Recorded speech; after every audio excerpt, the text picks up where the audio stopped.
There was a young man I remember, he stopped me and she told me, oh, so you're from Nivishe? And I was like, yes, I'm from Nivishe. And she was like, you know that time when you, at the radio station, you talked about suicide, you really made sense to me because I was in the verge of committing suicide. And I don't know what happened because I just switched on the TV and the thing that I had was you guys talking about suicide and how it affects people.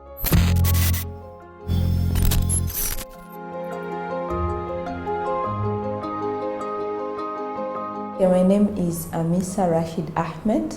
I'm the founder and executive director of Nivishe Foundation. I lost my dad, and when I lost my dad, what happened is that I realized that there were no support system within my community as a Nubian and as a Muslim in terms of healing or going through the bereavement stages. So that is what led me to go and study more on counseling psychologists because I felt there was more to that. The more I was studying, the more I realized that with mental health, like there are the root causes of mental health, which is in Kibra. There is poverty, there is insecurity, there is violence, there is all this matter of kind of things, which actually made it the right place to start talking about mental health.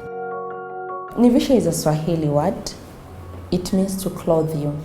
And we literally do not clothe you, but we clothe you in the essence of we mentally, emotionally, psychologically, spiritually, and sometimes physically. And Nivishe, we focus on community-based mental health interventions, innovations, and approaches. The key word is community-based mental health interventions. And community-based means that we cannot work on mental health without our community. So first of all, our center is strategically positioned, and I know a lot of people usually ask us, why are you in this specific space? And for us, one of the things that made us decide to stick in that place, it is because it is closed, like it is in a certain corner. And we realized that because we were given a feedback by one of our clients, and he was like, I'm a man, so whenever I come to seek counseling services, it's still a taboo. So I don't want to be seen coming to seek counseling services. But because this center is so much closed, if I enter into this space, nobody will know where I'm going. So I can come here and do my sessions and then I leave. The work of Nivishe is to bring together the community-based approach and the Western approach together so that we don't forget the data, statistic, research, and evidence, but we also don't forget what community, even before us, have been doing in terms of taking care of their mental health. So we do that through 4 pillars actually. So the first pillar is mental health advocacy, whereby we use community radio stations and animations and community outreaches. The second pillar is now the community-based mental health interventions, whereby we have our psychosocial support and psychosocial disability programs and mental health clubs and the mental health and psychosocial support for teen mothers and adolescent girls. And the third pillar is more of strategic partnership and research. And the fourth pillar is organizational building. Guiding and counseling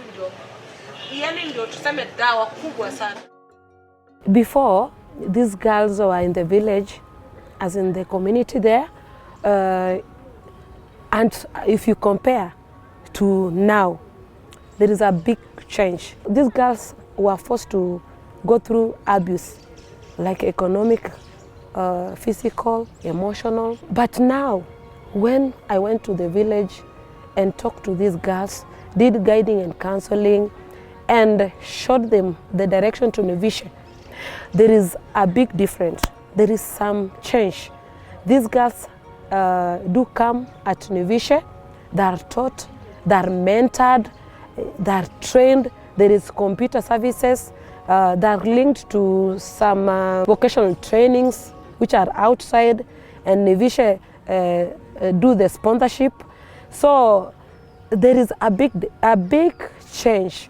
So the work of Nivishe is to bring together the community-based approach and the Western approach together so that we don't forget the data, statistic, research, and evidence, but we also don't forget what community, even before us, have been doing in terms of taking care of their mental health. So we do that through 4 pillars actually. So the first pillar is mental health advocacy, whereby we use community radio stations and animations and community outreaches.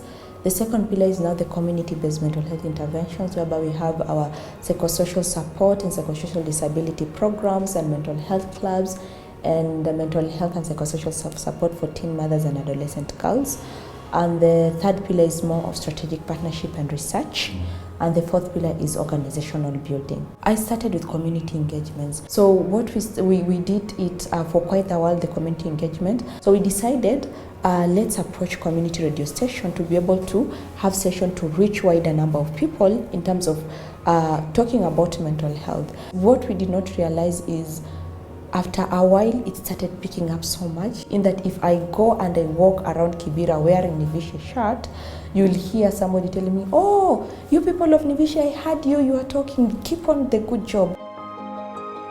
Religious leaders have really played an important role, and specifically religious leaders in Kibra. The sheikhs, the imams, spiritual leaders have been really instrumental in our work in terms of advocating for mental health, especially at the community level.